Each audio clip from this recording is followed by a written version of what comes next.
Hello guys and welcome back to the channel. So Alex Karp has come out with another letter from the CEO. This one is called a statement from the Chief Executive Officer, Techno King of Palantir. And this is the second one in a very, very short time.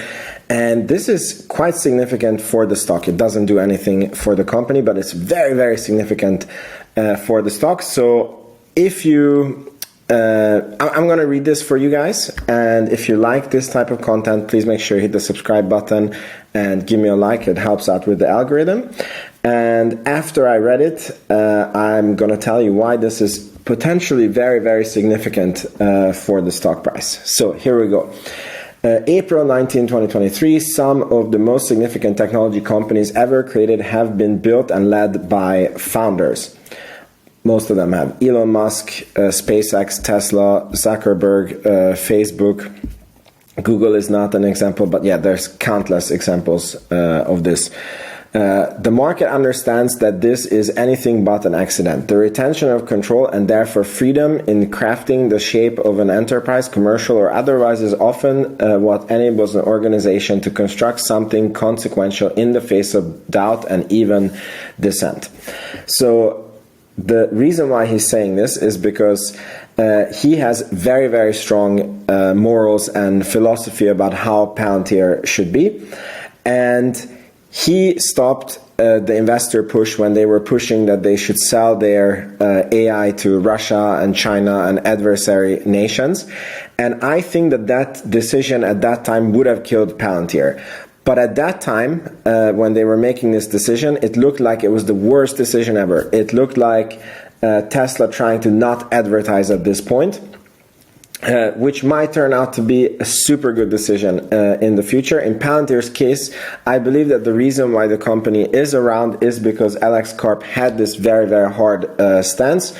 He also has a very, very hard stance on transparency and, ethics with AI and how it should be set up, which other companies didn't have, like OpenAI, and they went completely rogue. And therefore, it is utterly important that some companies that are as powerful as Palantir can retain founder control regardless of what other investors or what other short-term interests there are in the company. They can stand the ground and lead the company as they want to. But here's the problem. We continue. I will tell you the problem in a bit. So we have built software platforms for defense and intelligence agencies across the United States and around the world, including for military partners operating on the front lines of the war in Europe. Our work can be controversial, but we have beliefs and we will stand by them and our partners when it advances our interests and when it does not. The concentration of control over any enterprise has risk, but some degree of insulation from the outside world is often necessary in order to build something differentiated and lasting.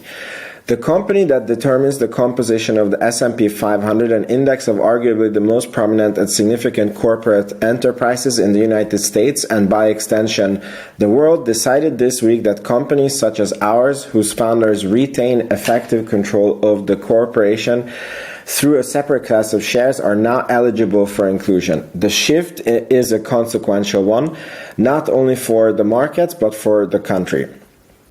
It will help encourage and enable technology firms in the United States to preserve their independence and therefore retain their advantage. We believe that the full impact and significance of this change will reveal itself over time. Sincerely, Dr. Alex Karp. So the reason why this is super important is because you, me, all the viewers of this channel, we are super believers in Palantir, right? This doesn't do anything with the company, but in order to get the stock price to where we think that it's going to go, it's impossible to do that without institutional money. And institutional money has a lot of rules on how they have to invest. So super many have rules that they don't invest into unprofitable companies that are not GAAP profitable. And even more have rules that they don't invest into companies that are not included in the SP 500. And there is money-wise a lot more, maybe even absolute number-wise, a lot more institutionals that only invest into the S&P 500. So that means that the inclusion of Palantir in the S&P 500 is going to significantly increase the institutional ownership, because companies will have to buy Palantir stock because it's part of the S&P 500, and if they're investing into the S&P 500, they have to buy the stock. And because the stock price is a function of supply and demand, what happens when a lot of demand comes? I let you fill in the blanks. So this is a super positive for the stock price.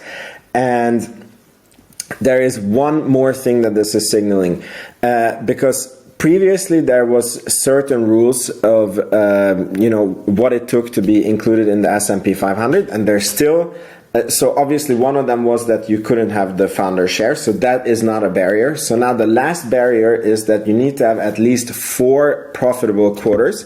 Palantir has had 1. So obviously, if Karp dares to write this email, bring it to our attention, this means that he is sure or knows, I mean, he already knows the Q1 results, right? So this would make me very surprised if they're not gap profitable in Q1, and if they're not gap profitable going in the future. And so these are the 2 major ramifications of this letter. One is that management is super confident in their gap profitability, and 2 is once they have the 4 quarters of being gap profitable, they will be included in the S&P 500 because they fill all the other criteria. And when this happens, there is going to be an influx of buyers, which is going to push the stock price up. This does nothing tomorrow or the day after. This does nothing with your Palantir thesis. This does nothing with the company, but it's hugely important for the stock price. And obviously, it's so important that he wrote us his second CEO letter in like 2 weeks. So very interesting.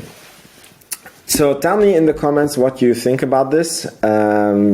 I can't wait myself for the Palantir Q1 earnings. I believe that they're going to knock it out of the park. It's going to be an awesome earnings, and we will finally start seeing some upward pressure on the stock. So I want to load up. This is not investment advice, but I want to load up before we get to this point. And yeah, I'll see you guys in the next video. Ciao.